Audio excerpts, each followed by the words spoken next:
অঞ্চলের নেতা মাওলানা এনামুল হক।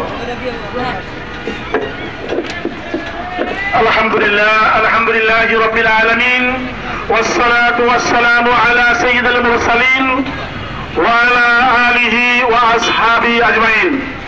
ফতুল্লাহ সিদ্দিকগঞ্জ উন্নয়ন ফোরাম কর্তৃক আয়োজিত আজকের এই ফতুল্লাহবাসীর মানববন্ধনে আমাদের সামনে উপস্থিত রয়েছেন ফতুল্লাহর কৃতি সন্তান আমাদের সকলের শ্রদ্ধাভাজন জনাব আবু সাইদ মুন্না সহ ফতুল্লাহ এবং পার্শ্ববর্তী আশেপাশের সংগ্রামী ভাইরা, আসসালামু আলাইকুম ওয়া রাহমাতুল্লাহি ওয়া বারাকাতুহু। সম্মানিত ভাইরা, আপনারা জানেন আমরা একই কথা সবাই বারবার বলতেছি, এই জায়গাটা যেখানে বলা হচ্ছে নারায়ণগঞ্জকে বলা হয় টাঙ্গী শহর। আজকে আমরা দেখতে পাচ্ছি পঞ্চমী মোড়ে আসলে, মক্কাপুরে আসলে, বিজিকে আসলে, চাচারে আসলে মনে হচ্ছে নারায়ণগঞ্জ এবং টাঙ্গী শহর নয়, এটা এখন একটা ময়লা ভাগার গাঁথা গন্ধের ভাগের রূপান্তরিত হয়েছে।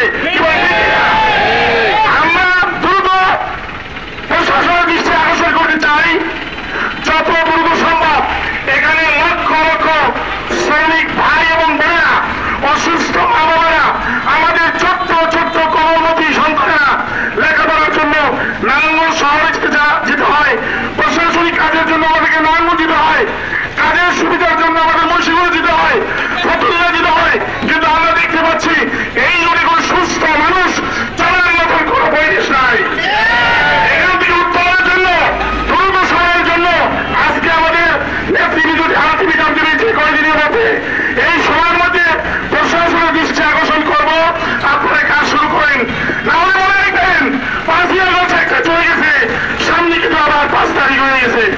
এদেশের চলমান এলাকার জনগণকে নিয়ে যারা আপনারা যেখানে এসি রুমের মধ্যে বসে আছেন, সেখানে যিনি এলাকার জনগণ, এলাকার লোকজন তাদের সুবিধার জন্য আপনাদের উপরে কোনো ধরনের চাপ প্রয়োগ না করে, এই জন্য যত তাড়াতাড়ি সম্ভব আমাদের এই রোডটা সংস্কার করে আমাদের মা বোনদেরকে, আমাদের ছোট্ট ছোট্ট ছেলেমেয়েদেরকে, আমাদের মুরব্বীদেরকে, আমাদের শ্রমিক ভাই বোনদেরকে যাতায়াতের জন্য আপনারা ব্যবস্থা করে দিলেন।